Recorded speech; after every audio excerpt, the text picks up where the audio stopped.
hold on, let me make sure this video is playing in the background. All right, so you know the Assassin's Creed franchise, right? The video game series Assassin's Creed, right? Oh yeah, sure. Yeah, why? Mm-hmm. So if I were to name you something iconic from the Assassin's Creed series, what would you name?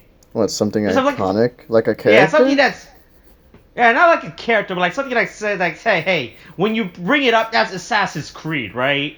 Okay. When you bring it up, that's Assassin's Creed. Yeah. Okay. What do you mean, like the Assassin's Blade or the? Yeah, the Assassin's Blade, right? Uh-huh. Yeah, the Assassin's Blade, the hidden blade that the Assassin's Creed used. All right.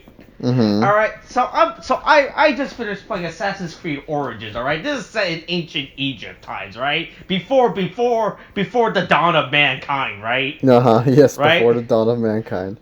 Mm-hmm. Like back when Cleopatra, Julius Caesar, all those characters were alive, right? Right. And it occurred to me. So you know the hidden blade, right? Right.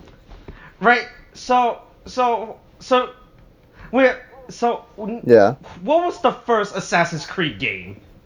Assassin's Creed. All right, yeah. Who was in it? Altair. Right. Yeah, that's right. Altair. How many hidden blades did Altair uses? He had the one, right? Mm-hmm. Yeah. So what about it? Is there more than one in Origins or something? Okay. Yeah. So Altair used one hidden blade, right? Who was the second assassin that came after Altair that you play as? Ezio. Okay. How many blades did Ezio use? Okay. I want to say he used. It's either one or two, because I remember we had two at some point. Ezio uses two hidden blades, alright? Okay, yeah, I remember that, yeah. Okay, yeah, right? So Ezio uses two hidden blades, right? Uh-huh. What year was Ezio the assassin in? Well, I can't exactly name a year, but Renaissance era, yeah. Yeah! What is that general frame? I want to say... God, what is the general frame of that? Because that is old. Renaissance. Because I can't talk about name it off the top of my head. Oh my god, please just tell me what the period is. They're saying it's like...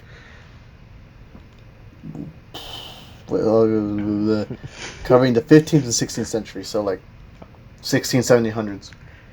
Okay, yeah, that's right. Mm-hmm. William, how big of a gap do you think it is between ancient Egypt and the Renaissance era? How many years? Ancient Egypt is like in the hundreds, right? Yeah. Mm-hmm. Yeah. So what about that? From Cleopatra, Julius Caesar time to Ezio, the assassin of the Assassin's Creed that uses two hidden blades. The first one to use two hidden blades. Wait, are you telling me that they used more than one hidden blade in like Origins? No.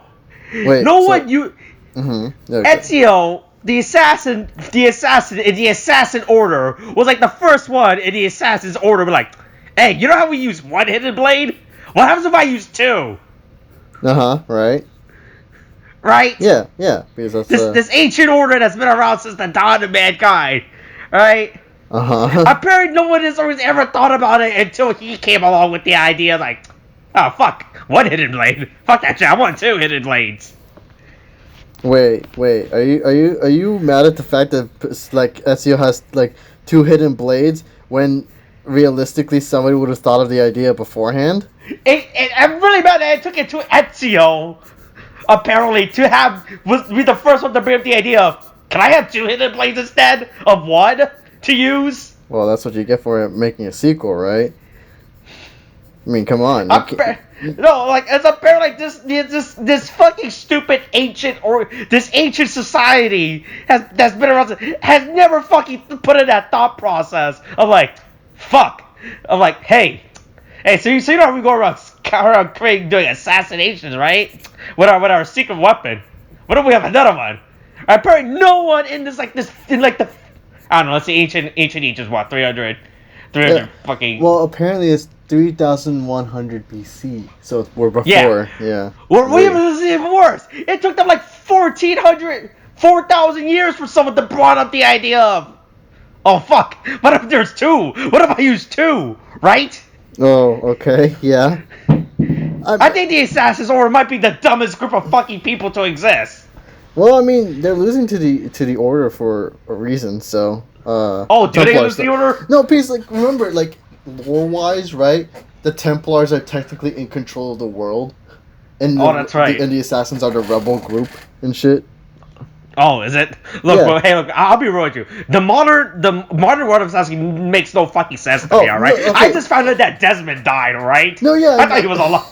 No, I just found out. Man. It's stupid as shit. It's I never pay attention to that stuff. I mean, yeah, the modern world is just lame as shit because you don't want to play in that, and then for some reason, no one wants to play the sad, hard reality of modern life. It turns out. Ooh. Yeah, exactly. My God, I mean, can you imagine? I mean, I don't want to live in it. Let me be a Viking, man. Come on. Mm-hmm. But I mean, you know, is that really it? Just the fact that they just didn't like come up with like. Yeah, the fact that this fucking person did not realize to have to fucking get a second-handed blade into a guy in 1400s or 1500s, right? Like this one has been around for like this long. Whose entire mission is to carry out stealth kills. They're like, and they always thought about, one's good enough, right? Yeah, I mean, you know, I'm unironically annoyed. Not that I'm thinking about it more. Not because I thought Egypt was a way shorter time span. But now that I've realized that Egypt's like it's BC, it makes it worse, right? It makes my argument even worse, right? Right. At first I thought it was only like 1,000 years. It took 1,000 years for someone to think of, oh fuck, 2 hidden blades. Holy shit! But now that I'm learning that's actually more like 4,000 years, right? For a guy to come up with like. For a guy to think of like 2 hidden blades is actually unironically actually worse, right? Yeah, I mean, like someone would have thought, you know, 1 is great, but 2 would be even better. Yeah, literally, apprentices never fucking thought about giving their people like, hey, yo, get 2 hidden blades, all right? Yeah, but hey, you know, that's how the Assassin's Order crumbles. Because, you know, no wonder they're crumbling. Yeah, I mean, good God, they're just losing to the Templars for something fierce. Oh yeah, like I said, yeah. Look, like I said, I have no idea what's going into modern day Assassin. I'm actually finding out about more stuff about it, right? I found out you're actually playing as a new Assassin's character now, who I'm not even sure where she comes from or what her deal is. I mean, you play as like I don't know, man. I don't know what her deal is either. The thing is, honestly, because I have Valhalla and I'm playing through that. Mm-hmm. Because they give you the thing is you play through the ancient like history part, right? You play through the history part, and then they make you go through the modern part for a little bit just to say, hey, this is what's going on. This is why you're in the simulation now, and then it's just like afterwards I'm in Valhalla, and they give you the option to just, if you want to, you can go back out of the Animus and into the modern world. But because they make that a choice, I just never go there anymore. So you know, because I think at this point they know nobody gives a shit about the modern world in the plot. Yeah, no one cares. Besides, it's stupid. I mean, fucking aliens. What the fuck? Oh, look. It's always been aliens. Always has been, alright? Oh my god. Yeah, sure. Yeah, sure. I mean, anyway, the Assassin's Order is just as dumb as the Black Widows in Black Widow, alright? Oh, okay, is that our segue? Is that really our segue? I forgot we were talking about Black Widow until I realized that Black Widow was also centered around an assassination organization, and I was trying to figure out how to segue into it. Well, I mean, I guess you figured it out. Anyway, no, to be fair, I kind of just want to rant more about Assassin's Creed and how I'm really mad at the fact that it took the fucking stupid organization 4,000 years to come up with a fucking second. I'm unironically, the more I think of it, it's actually more tilting me now that I think about it. Yeah, right? Yeah, but you know, it's It seems like the most obvious thing now is I'm like, because you can wield dual blades in this game. That's the worst part. There's a dual blade weapon in Origins. Oh, there is? Oh. Yeah. So, you can actually wield dual blades, right? Because in Assassin's Creed Origins, right, before we continue on, right, you can stealth kill people, right? But I really know it because when I'm next to a guy, you have to act fast enough, right? Yeah. But it takes, because you have to go through the entire fucking animation of killing him and hope that the guy notices. If the guy notices you, you're kind of fucked. And I'm thinking about, why the fuck don't I was like, this makes no sense. In Assassin's Creed 2, you could kill 2 people at once. But then I was thinking about it, and I was like, why the fuck does this guy only have one assassin's blade? I mean, in this one, if we're gonna, well, the thing is, you know how the leveling up system works, right? Yeah. Because I think that's like hidden, like that's like you have to upgrade 2 dual blade assassinations. Yeah, but you don't have that with just the worst parts. Oh, like Is Origin just the general? earliest instance of Assassin's Creed in the history of in the world, within the lore? What do you mean? Oh, in terms of like when it takes place, I think ancient Greece has it beat by a bit, Odyssey. right? Odyssey apparently is the earliest one. Yeah. Don't fucking call something Origins if it's not the Origins. This is dumb. This is even worse. God damn it. Why did they call this Origins? Wait. Okay, so let me get this straight. When it's Origins, are they talking about the origins of the assassination? No, nothing. According to this, Origin takes place around 50 BC. All right. Odyssey takes place around 300 BC. Wait, so 400. What does Origins have to do with the origin of anything? I'm pretty. This is the origin of why the assassin wants to fight the Templars, but the Odyssey does the exact same thing. Wait, wasn't that like? Oh wait, hold on. Wait, never mind. Oh wait, no. Odyssey just made up bullshit. Okay, never mind. Origin is the reason why the Assassin's Order fights the Templars. Okay, never mind. So Odyssey is like, oh, this is how we're set up, but then they have a reason, they have a purpose. Yeah. Okay. There. Okay, I read the Wikipedia page. I might have kind of skipped through the story the entire game when I was playing Origin. That's fair. That's what happens when you play Assassin's Creed. Okay, yeah. So Origin is actually about the conflict between the 2 organizations, while Odyssey just never make believe land saying, hey, this is life. This is life before the race war. Jesus Christ. Hey, Okay, I'm sorry. This is life. I'm sorry, Odyssey is before Scarlett Johansson tried to sue Disney. Does that make you feel better? Sure. Origin exposes the reason why Scarlett Johansson sued Disney. Okay. Odyssey takes place before that. Look, I mean, oh my god. Oh my god. Look, at least it's on topic, okay? Holy shit. Oh, hey, welcome to Black Widow again. Yeah. And so, before we get into the movie, I guess as per usual, I shall read to you the plot synopsis as provided to us by the Wikipedia on the Black Widow page for the film. Mm-hmm. So, God, this water bottle in preparation. Oh yeah, that's right. That's a dead franchise. Let's see what's happening. What, Assassin's Creed? No, Prince of Persia. I mean, they're reviving that, aren't they? Yeah, no, I mean there's an HD remake, but that's about it. Right, yeah, that's the sands of time. Anyway, I'm gonna read the plot synopsis now while you go look at that. So here we go. In 1995, super soldier Alexei Shostakov and Black Widow Melina Vostokov work as Russian undercover agents posing as a family in Ohio with Natasha Romanoff and Yelena Belova as their daughters. Oh, is that who those kids were? Yeah. Holy shit, now that makes way more sense. I had no idea who the fuck those 2 kids were at the beginning. I was like, what is with this little boy going around trying to kill someone? Oh my god. I legitimately thought, wait, was the older kid Natasha? Yeah, that was Natasha. Oh, I thought that was like some random kid. Oh my god. Oh fuck! Wow, I feel real. I was like, man, what's this? This is an angry little kid. I honestly thought this was supposed to be the super soldier or some shit. Oh my god. Okay. I had no idea that was fucking Natasha. Okay. I cannot believe you're watching a movie about the Black Widow. You didn't think that would be related to the Black Widow in some No, way? I was trying to figure out what the fuck this background plot. I thought this was like Taskmaster's origin story or some shit. No, it's not at all. Oh my god. I already thought this was Taskmaster's origin story in the beginning. It never occurred to me that the kid in the blue hair was supposed to be Natasha. Because it made no sense. Like, what the fuck's this little kid? I don't give a fuck what he wants to do. Oh boy, now I feel really bad about this shit.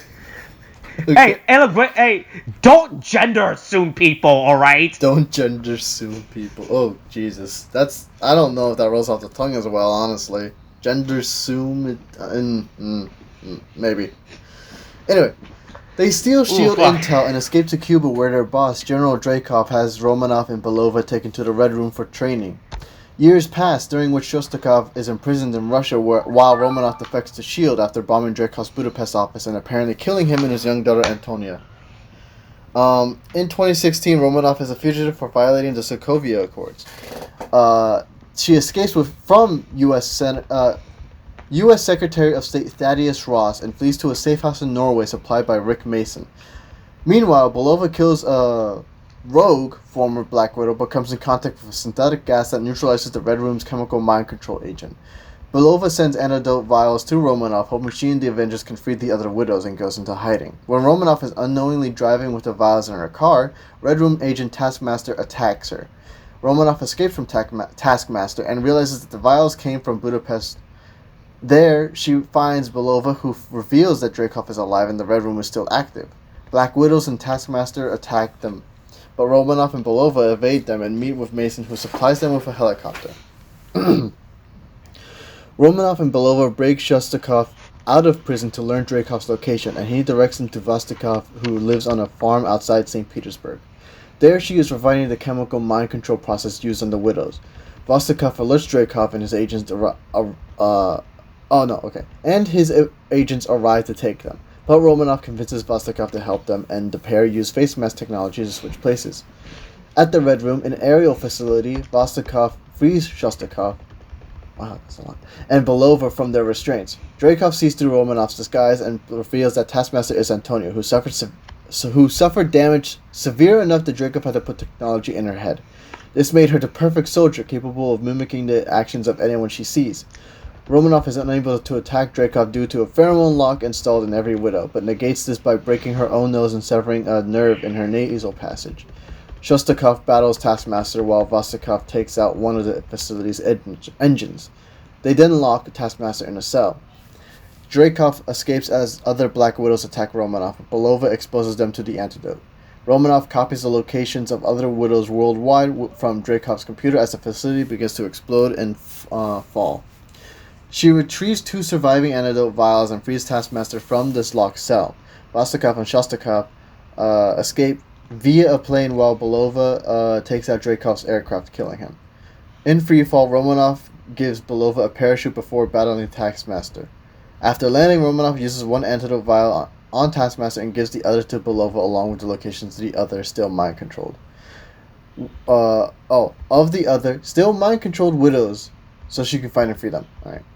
Belova, Vostokov, and Shostakov say goodbye to Romanov and leave with Antonia and the freed widows. 2 weeks later, Mason supplies Romanov with a Quinjet to use in freeing the imprisoned Avengers. In a post-credits scene set after Romanov's death, Valentina Allegra de Fontaine blames her death on Clint Barton and assigns him as Belova's next target. And that's the end of the plot synopsis. Alright, well, I am really bad at assuming people, alright? Yeah, you're bad at assuming genders, yes. As we clearly display. Hey, wasn't that 50% of this movie, every time I saw Florence Pugh on screen, I thought it was Marissa Williams instead. Melissa Williams? Yeah. Do I recall Melissa Williams? Remind me. Arya from Game of Thrones. You mean Macy Williams? Is it Macy Williams? Oh. Isn't her... Wait, is her name Macy? Yeah, it's Macy. Oh, wow, am I just bad at it? You don't even know her name. It's getting so I'm pretty sure her name is Melissa Williams, alright? Oh Let's see. my god. It's Macy. Yeah, well... No, it's Margaret, alright? Okay, she's alright? known as Macy Williams. Everyone knows her as Macy Williams. Yes, she has a name, Margaret Constance Macy Williams, whatever. But she goes by Macy. It's... Whatever. It still doesn't... Look, you still got it wrong, Austin. You said Melissa. Holy shit, well, I'm learning a lot of stuff today, it turns out. My ignorance! I'm really glad that we're taking this moment to acknowledge my ignorance about the historical inaccuracy of the Assassin's Creed franchise and people's genders, God. and now Melissa Williams' name. Jeez. Macy's Williams' name. Oh my god. Well, at least now you know, right? Better late than never. So I have been thinking that, Macy's Williams' name, ever since season 1 of Game of Thrones, has been Melissa. Really? Really? Look, 10 years, alright? The credits roll up every time! She's Yeah, like, but do you think I know who the fuck billing. any of those characters are in the credits? What? No, of course I do. How the hell do you know? How else would you know about like Kit Harington and like fucking Lena Headey and like fucking? Okay, well, Sean... you're saying a lot of names. You're saying a lot of names. Okay, do you not know anybody on the cast of I know their name. I don't know who's who from their names. Oh wait, so you know their character names but not their real life names? No. I know their real life names. I don't know who those real life names are attached to. If you were to put every single Game of Thrones actor's like real life name and then put their actual pictures, I will probably not get. It's right next. Like, their actual real-life name is right next to the character names. How do you not put those two together? Look, I may not pay attention to the Game of Thrones. It's like, we've had 8 seasons. 8 goddamn seasons of Game of Thrones. That's you think I'm gonna memorize all that information within 8 years? You think you would by 8 years? Wait, you think I'm gonna remember everything a story has built up over the course of 8 years, right? And suddenly remember it all throughout the course, all the way to the end, and all of a sudden forget about it in terms of from a narrative structure. I'm just gonna forget about it and just do my own thing, all right? What if I decide to do that instead? I would take years of world building and loading and just throw it out the window and just create some more narrative, all right? Oh my god, Jesus fuck. Okay. Besides your confusion. Okay, well, what the fuck is the point of this original rant again? Well, how did we get here? Oh my god! I mean, we were talking about you, like something about Florence Pugh. Yeah, Florence Pugh. I thought Florence Pugh was Macy's Williams 50% throughout this entire movie. I don't see how they look nothing alike. At all. Okay, well, I may or may not know what Macy Williams looks like then. 10 years! You've seen her on TV! 10 years! Look, when it comes to her, I badly attribute stuff to other stuff, alright, it turns out. Oh my god. Oh god, I'm learning a lot right now. It's what I'm look, if it makes you feel better, I'm learning a lot right now too. Yeah, you're learning a lot about yourself right now, huh? Just the fact that or is it more like you're learning it more like about these people finally for the first time in your life? Yes. Anyway, fucking I mean, yeah, Florence Pugh, you thought she was like Macy Williams for like the hottest second, but No, for like good 50% of this movie. Okay. I have to keep reminding myself this wasn't Macy Williams throughout the entire movie, unironically. Oh my god. Okay. So, I guess aside from your confusion, what's your opinion on the movie? How about that? To get ourselves back on track for this shit. Alright. I thought this movie, in the end, was just okay, if anything. Yeah, that's about right. This movie didn't do anything that special. It's not like I don't like Black Widow. I like how this movie pokes fun at Black Widow's character. Or like the early incarnation of Black Widow, right? That's actually. I remember the making fun of the hero pose. That was a thing. Yeah. That was like, Right. Like. yeah. I mean, go ahead. You finish your thought. Yeah, yeah, like that. Like I like how they poke fun. I like how in the early incarnation of Black Phillip Iron Man 2 was extremely sexualized for no reason, right? Yeah, honestly, yeah, that is something that did happen. But God, it's fucking funny as shit. Um, And it was very funny. there is a problem what I think I find with the humor, if only because it clashes with the general tone of things. I feel right. Mm-hmm. But the thing is, I think it's mainly because of how they set up the beginning, right? And so in the beginning, it's a whole setup of like, oh, you see Natasha as a child with her other sister Yelena, and so you see, but you learn as the what is it, the 15-minute intro? It's like 10, I think 15 minutes, Yeah, right? yeah.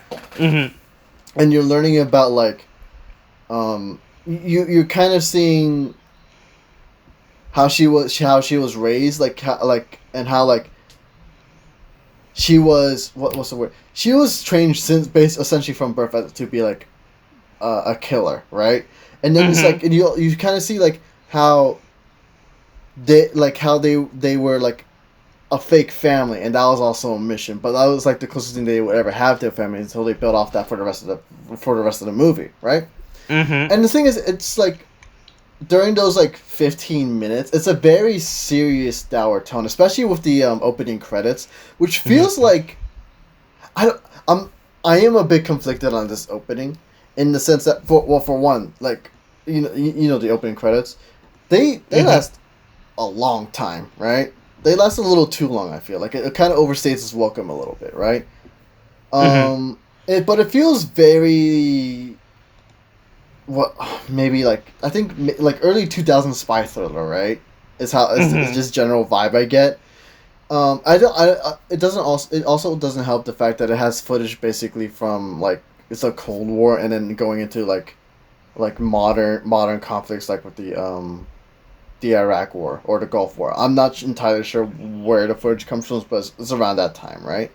Mm-hmm. And so you're kind of watching it, and it's like it gives this like in like this very close personal kind of like, oh yeah, you're about to see some like uncomfortable personal shit, right? Because she was raised as a spy, and you're gonna kind of see how that kind of fucked with her a little bit, right?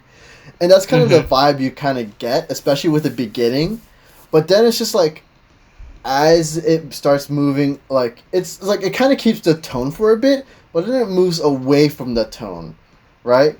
Because it's like it kind of in the beginning, it's like it's very much spy thriller where you basically she's being hunted down because she violated the Sokovia Accords, right? And so you get Ross like sending the SWAT team in, and then you get like you get Natasha looking at the phone and stuff, right? And then you see like how she's like watching everyone's move and stuff, and then but it's like you see SWAT teams moving in on her supposed location, right? But then it's the classic spy thing where she's like making a call. She's actually somewhere else, and she basically had it so that they think she was in like one place while she's in fact somewhere else entirely, right? Mm-hmm. And so like it keeps that kind of spy thriller tone throughout, right?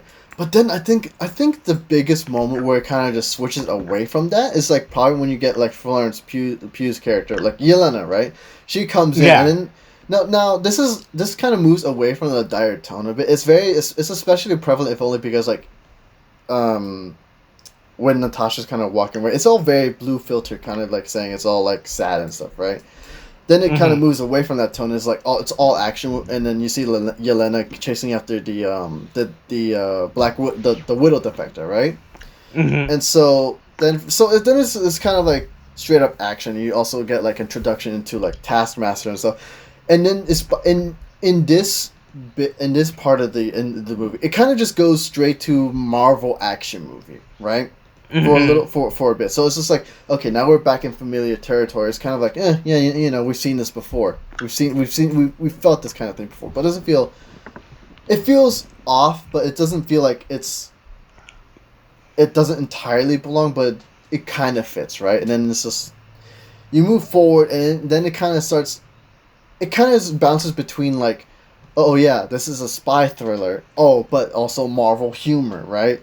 But the thing is, it's very it clashes with itself because of that, right? Because it's just like you get some very serious family drama moments, and then it switches to humor to kind of lighten things up. I'm like, yeah. I'm like, this isn't necessary for this kind of film because Black Widow, like the feel of the very beginning feels like it should have been the feel of the entire movie throughout. You know, like I'm not saying humor shouldn't be in it because a little bit of humor here and there does go a long way in breaking up the dour tone of a film, and you know it can help. Yeah. Unless it's intentionally trying to make you very down in the dumps because of it. It depends on the film on what the film's trying to go for.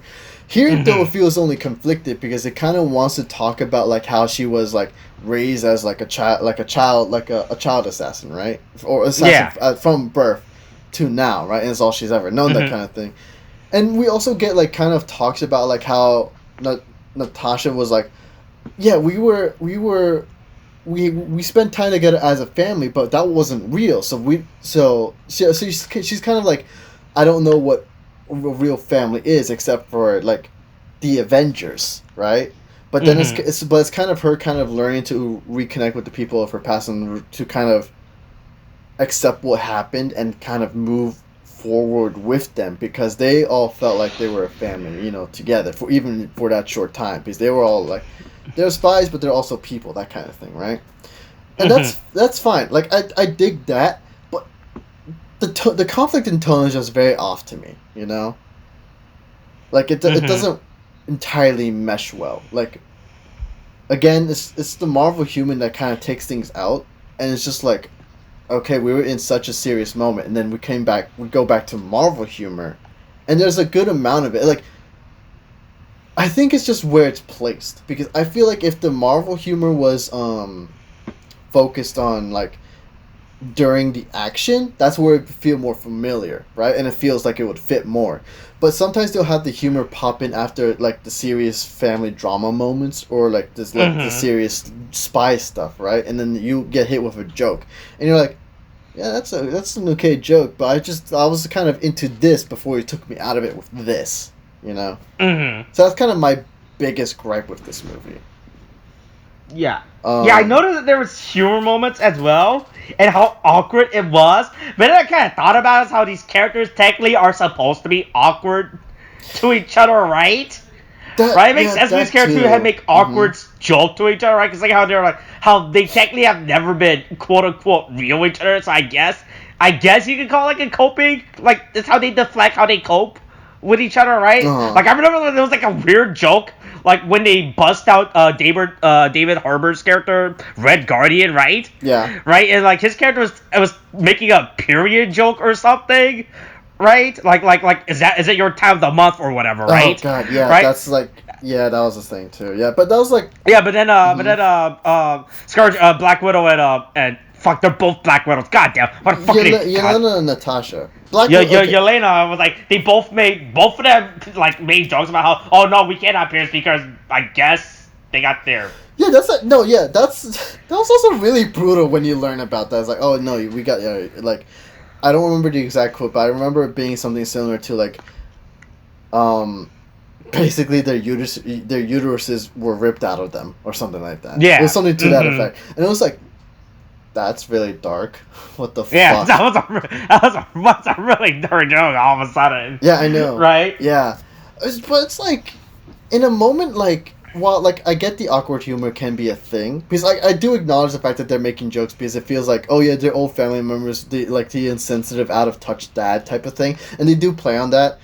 And then, you know, there's like the mother who is caring but doesn't quite understand when you get later with I forget her name. I think it was, if I recall, I mean, I can look it up here. Melina? Melina, right? Yeah, Melina. Yeah. She kind of plays on that a good bit, and then, you know, there's the whole, oh yeah, the mom and dad are being gross with each other because they're like basically saying they're gonna fuck right in front of our fucking kids, right? And like sometimes that works a little bit, but I feel like, because the thing is, it can work. There are moments where it has worked before, right? But the thing is, those were all used typically in a different setting. Because I remember one specifically when David Harbour's, Red Guardian character, right? He was basically saying, he was with Melina, and he was trying to basically confess his undying love to Melina, but then Melina just kind of fucks off and does something else, and he's like, wow, wow. He keeps trying it too. Like he tried it like 3 times, I think. Kept trying to like say like something very like emotionally. He was being emotionally vulnerable with everyone else, but then they're like, they're like nah. Yeah, and it's funny, but the thing is that was during an action setting. And I feel like there was that dinner scene when they were all talking, when they're all like, we weren't a real family. But then Yelena was like, that was the closest thing I've ever had to family. And so that is what, and I want that to be real. So don't you dare fucking say it was fake. Yeah, that was a real moment. Yeah, that was a very real moment, right? It was a very good moment. Considering the environment these characters were raised in, right? Because none of this was all fake and everything, right? Well, to be fair, the kids didn't know they was fake. The kids thought they were a real family. And everything. It's like, Right. It turns out ruining childhood dreams. Yeah. It turns out creating psychological damage to a young child might have repercussion in the future in their growth. It turns out. Who would have thought? And it's just like, and that's all good, right? But you get that real moment, and then it kind of goes into like into a joke for a bit, right? I think if I can just cut through the movie. Because I'm trying to find the scene. Oh yeah, they were also talking about some very very serious spy stuff too, right? About the mind control stuff. I remember this piece. I remember the pig and how she basically threw a few touches of a button, told the pig not to fucking breathe, and the pig just didn't breathe, and it had no choice but to just not breathe, which is also pretty fucked up, right? But yeah, they basically talking about how they weren't real and shit, and they don't. Okay, so yeah, it doesn't seem like they immediately cut into a joke. Okay, so I think I'm remembering this differently, but they do have like, the jokes were in the middle of the dinner talk, because you have Melina talking about like the pig, and the pig was named after the father, that kind of stuff. Yeah, I think that was the bit for me, because I'm like, it's like, oh, you named the pig after me. It's like, yeah, don't you see the resemblance? And like, that's like a funny joke, right? But they're essentially talking about like how the pig just like mind control and shit. And it's just like, oh, good. I think that might have been the thing, but like, the jokes don't always mesh well. So essentially, what I'm saying, I've been rehashing that for a while now, but that's essentially it. Yeah, the jokes were 50-50. There were some good, there were some weird bad jokes throughout this movie, right? Yeah. There's a lot of weird fucking scenes throughout this movie that made no sense to me. What do you mean? Like what? There was an early scene where one of the Black Widow's deflector, where she was running down the stairs or something, right? She was running away from the sniper, right? There's a scene where she's running down the stairs, so she gets hit by an open door, right? Oh yeah. But then the scene immediately cuts to her getting hit by a car, and I was very jaded and confused by that. That was like in the beginning. Okay, hold on, let me see. Yeah, I was like, I'm trying to find the timestamp. Around 1930, right? This is such a weird jarring edit when I remembered that made no sense. Oh yeah. It's not like she walked. Yeah, doesn't make sense. She gets hit by the door, and then she gets hit by a car.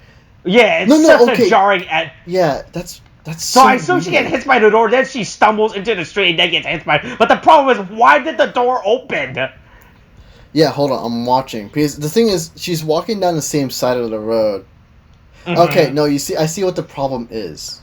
I think because it's the way the editing works, and so it's very right. Yeah. Because the thing is, to my understanding, there's a car, and so like there was already a car approaching. No, yeah, there's a car approaching, but then like Yelena opens the door, smashes it into the. No, it's not Yelena. It's a completely different character. No. I'm watching it right now. Like literally, the only person that could have been behind that door would have been Yelena. The defector is walking down with the vials down the street, right? And she's walking towards the door that does open up to hit her. But in that same instance, it's trying to imply that the door opened, she gets hit by the door, and because of that, she gets run over by the car, right? Yeah, it's such a weird jarring edit. Even then, the sequence doesn't make sense because she would It's just a really fall down weird from the edited door sequence. and not the car. Okay, yeah. I see what you're talking. Like the main scene, like it's like a random civilian. She just walked into a door like an idiot, like a random civilian, like in like how in fucking in Endgame or whatever. When what's his name when Tony Stark got hit. Was it Tony Stark that got hit by the door randomly? That's how he lost the Infinity, the Tesseract, right? Yeah. Right, it's like that scene. I think this scene. Yeah. Mm-hmm. Yeah, like it reminded me of that scene, right? How this door just randomly hit. But the problem is like the way the edit on this scene is really fucking weird, right? Because the way we see her, she's walking super close to the left side of the building. Right? Right? And then she gets hit by the door. But then in the next scene, it cuts to her immediately in like open road. Right? Like it's such a fucking jarring edit for some reason. Yeah. No. Also, it doesn't look like the same street that the car when she gets hit by the car. If you look at the street when she actually gets hit by the car and then when it cuts back, it looks like two completely different streets. That's the best part. Yeah, I mean, it's just, I'm pretty sure, again, that's just the editing in effect because of how jarring it is. I think it's also, like, while there is some issues with pacing, if only because I remember sometimes it just moves really fast. Like, in a way that's like, okay, like, it's kind of like with like what you were talking about with the editing, because that moves real quick and you're like, wait, what? And then, like, I remember these, when the Red Guardian is escaping the prison, I remember the scene just kind of feeling weird because they're kind of bantering, and it's just like I think like they're not taking the situation seriously. Yeah, right. Yeah, I'm like, guys, this is kind of serious. Like I know you're all like because this is the kind of thing where like they're trying to make the banter good, like because Marvel does this all the time, whereas like they just banter when something serious is going. I'm like, guys, it can be serious for a little bit, especially considering the fact that there's a goddamn avalanche coming down to potentially kill you're really adamant. Like, you want to get this. You need to break this. Like, you can see the banter for after you break it, you broke out Red Guardian and everything. But they're like, but in the middle of it, they're just making jokes, right? Like the only character I thought I was taking seriously was Red Guardian. Something he's like, oh boy, I kind of want to get out of jail and everything, right? Yeah. But you have Natasha and Yolanda, who just keeps making jokes like throughout this day, like Yolena, not Yolanda. Yeah, it's just like now, like the thing is, I know like Marvel has this a lot, and they usually they typically have this for like everything, like for basically throughout any action movie. They do that a lot, you know, and I think it's just like I'm not sure if it's just Marvel fatigue here when it comes to how they do this. And I think it's also because I was kind of hoping with the beginning of the movie that the tone would kind of take itself a little seriously here. It doesn't entirely work out like that. It also doesn't help the fact that it's kind of trying to imitate Captain America, you know, like Winter Soldier type of thing, right? It doesn't quite get to that point. I just feel like it's trying to be one thing. Like, okay, because like it's trying to be a spy thriller, right? Its own thing, right? About like centered around a family drama, and that stuff works, right? But then it's also trying to be a Marvel movie. And it's also trying to be, it's also kind of trying to be specifically Civil War, right? Or not Civil War, Winter Soldier, or at least basically the movies that the Russell brothers made for Marvel, right? Yeah, the best MCU movie. Yeah, and so it's just like it's trying to be those, but it's just like. Because of that, again, there's the conflict in tones with everything else, right? And it also kind of doesn't help the fact that this movie kind of runs 2 hours, and it's like there's so much it wants to do, but it's kind of cutting it. Yeah, this movie was really fucking long. Yeah, Jesus Christ. Yeah. I felt how long this movie was, right? So going back to you were talking about the pace is really really bad. I didn't enjoy, like I wasn't kept on my edge like how I was in Winter Soldier.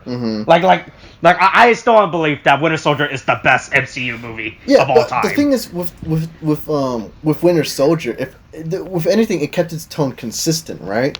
And it kept yeah. and it treated itself rather seriously. Like there were some, I believe there were lighthearted moments. Again, it's been so long since Winter Soldier, but I always remember it being very seriously. Basically, it took itself seriously, right? But it did allow for moments to kind of lighten up a little bit, because but and it's like you feel like the Black Widow movie should be the same thing, but it's trying to be a few other things in the meanwhile. It's kind of like if it was just trying to take the tone of Winter Soldier, then it would have been perfectly fine, right? Because again, the whole thing about Natasha kind of coming to terms with her past and how she's been raised or how she's lived, and confronting and kind of facing that with the other people that were at one point she considered or she thought of as family, right? And then kind of they kind of inadvertently help each other to kind of move past that part of their past, right? And then coming to terms with it, and then them coming back together as a family, just saying, it's like that whole bit is fine, right? That works really well as the core of this film. And the thing is, because of that, I'm not left dissatisfied with this movie. I kind of am though, if only because it starts to do the Marvel thing with its humor, right? And the banter can. Honestly, the banter just really just adds a lot of time to the film, which it doesn't really need. And then, it's just, it's also, I'm trying to remember what else I said, because it was also, but it's also trying to carve out its own identity and at the same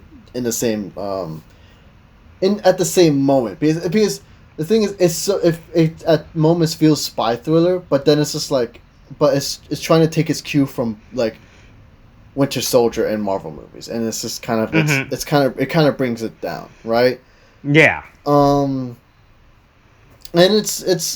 overall it's an okay film, Again, it also doesn't help that it feels like Black Widow came out too late, Yeah. It felt like this movie should have came out after Civil War. Honestly, if it came out after Civil War, I would have been fine with this movie, Oh, you mean just like a movie release, in terms of movie release, yes, right? Because the thing is, even back then, I probably would have felt okay if it was the exact same movie put in that time. I would be like, yeah, it's an okay film, not my favorite, but it's still pretty. It's wasn't this movie supposed to come out 2019 or something? Let me check that actually. What was this a movie?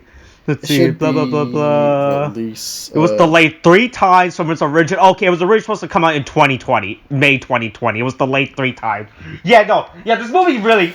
This movie does feel coming it came out late, right? Like now we're all of a sudden getting it, and it and the overall impact doesn't really do much because we know what's gonna happen to the characters, right? The only thing that this thing sets up is Yelena appearance and everything, right?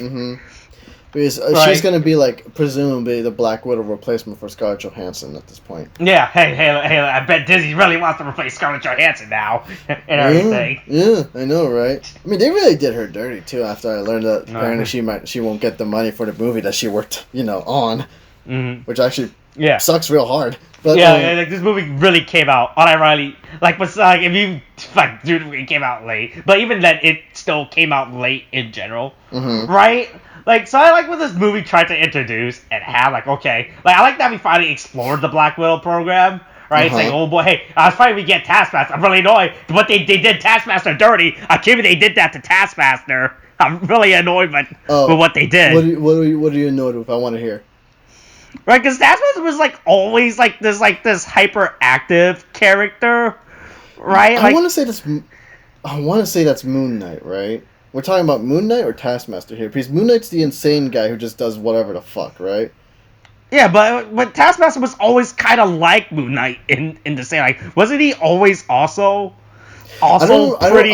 I don't remember there being. Well, okay, so just to clarify, I know very little about Taskmaster because I'm more familiar with DC than Marvel.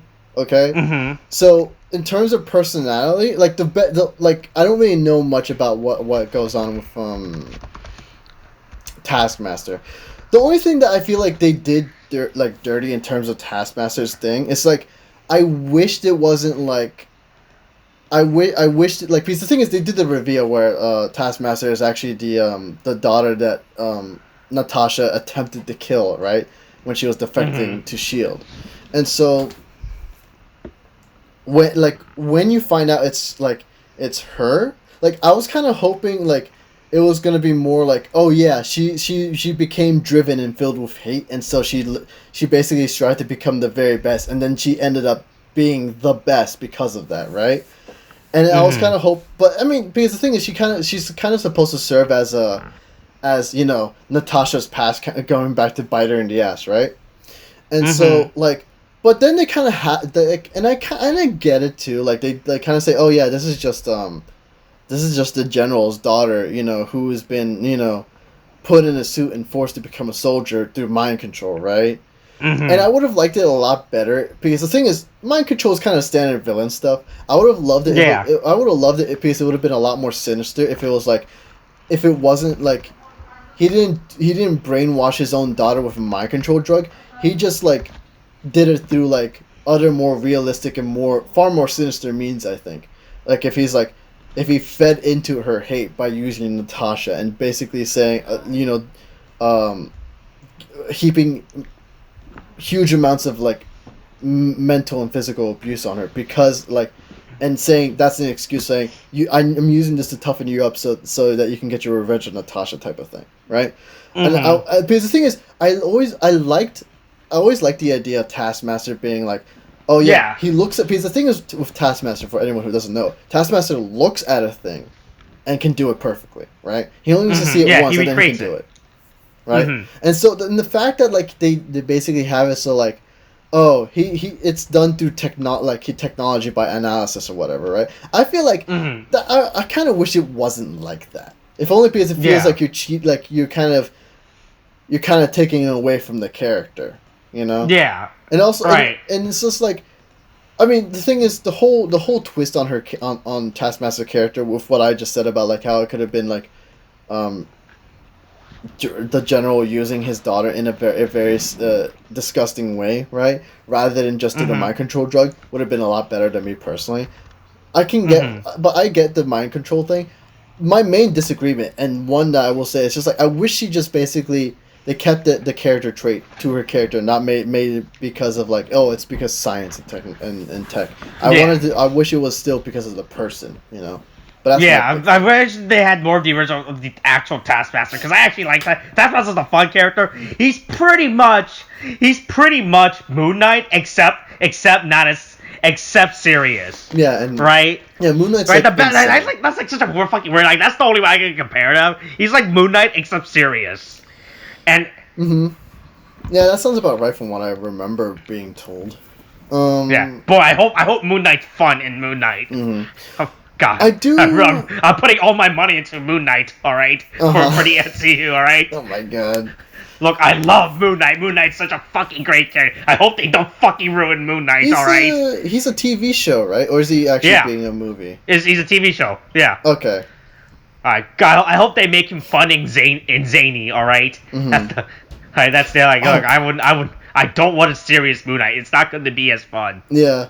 You know what I do miss, though? Look, he wants to beat up Dracula because Dracula owes him money, alright? Is that a thing? Yeah, that's an actual... Is that an actual thing? Let me see if I can find that image. Oh my God. I mean, you can go find an image. I'll just talk about this thing. There was this one thing that's kind of surprising, but then they kind of took out, which is kind of jarring to me. Because I kind of expected that to move, but they don't bring it back. You know, do you remember in the beginning of the movie, it's just fucking brutal in its fights? Because this is a fan edit, but it pretty much keeps in tone with Moon Knight's personality and what he does. This is one of my favorite internet image online. Yeah, like this image isn't real. This is a fake image, but it's still 100% keeps in tone with what Moon Knight would actually do and say, which is the best part. For one, it's a very good edit, I will say. Yeah. But oh my god, that image is fucking great with the fucking line. Holy shit. But yeah, the movie was like really fucking brutal, right, in the beginning. Because I remember, like, if you go to, like, let's see if I can find a timestamp for you, right? Because you get, like, around, let's see.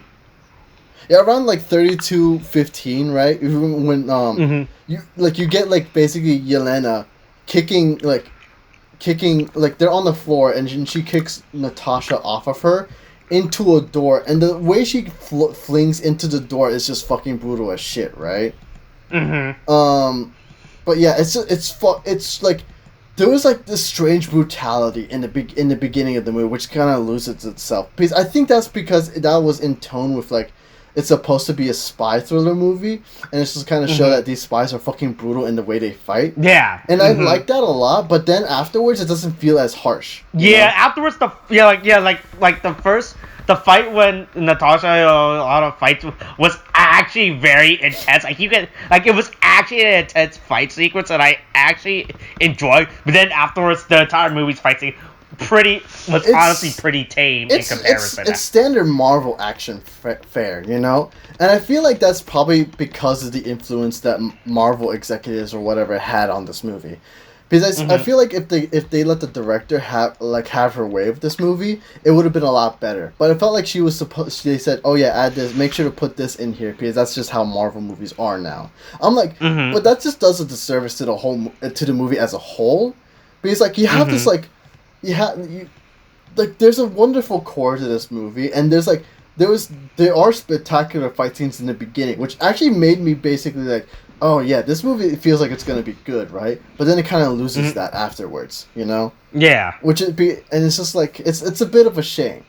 Like if it kept to the first like 30 minutes of this movie, like if it was like that for the rest of the movie, and like it kept those really good moments, like the family table dinner scene and everything, and their banter. Oh, like at least if they kept the banter out of the fights and like basically within the conversation segments, then it would have been a lot better, you know? Because I feel like a lot of the banter does kind of disrupt the flow of the action, and it would have been a lot better if they just focused on the action and, made sure it gave those real punch that it had in the beginning, you know? Yeah. So yeah, we kind of like the characters are fine. I do like Yelena and the Red Guardian and Melina. They're fun characters in their own way too. And they really do help to flesh out Natasha's character, right? But so the character stuff I like a lot. It's just like this movie came out way too late. Again, this movie should have come out like after Civil War. And then second of all, it should have just like I wish the director because it feels like studio influence. I wish the director had her own run of the movie, because then I feel like it would have been a lot better, right? And because of that studio influence, from what I'm feeling here, it's like it ruins the pacing and the tone of the movie later on, right? Yeah. And so it just kind of like it takes me out of it, and I'm like I still enjoy the movie, but it's just like I'll love the first 30 minutes of it, but then once we're past that, then it's kind of like, okay, now we're back at standard Marvel movie, because every Marvel movie at some point every Marvel movie now follows a kind of formula, right? And that's like the Disney thing. Disney does formulas now, and so you kind of see that in Marvel, and because they're following the formula, they're ticking off the boxes and stuff. It kind of ruins the movie. Not so much that it ruins the enjoyment, but it does take me out of it. And so again, I wish the director had her own run of it. Tone and pacing is kind of ruined because of it.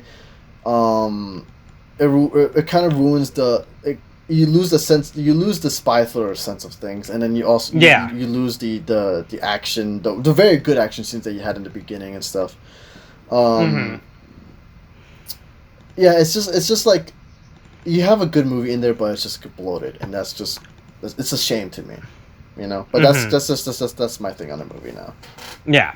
Oh, yeah, that's all I really have to say. I really don't have much to say more about this. But, like, this movie's, above all, is just okay. It's definitely my favorite. Definitely not the worst.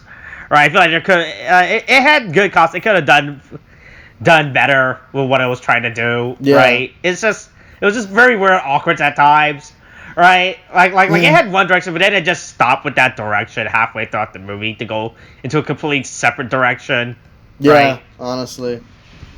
Because, That's pretty much it. All I really have to say by this point.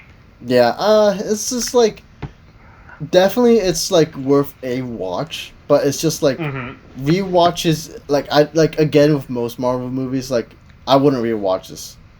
I think if like honestly the only Marvel movies I would rewatch would be like Winter Soldier and maybe Infinity War. And that's about it. But yeah, it's like a solid 7. It's a solid 7. It's okay. Yeah. I think that's it. Yeah, that's it. All right. Coronavirus is still a thing. Wash your hands, wear a mask. Okay, thanks, bye.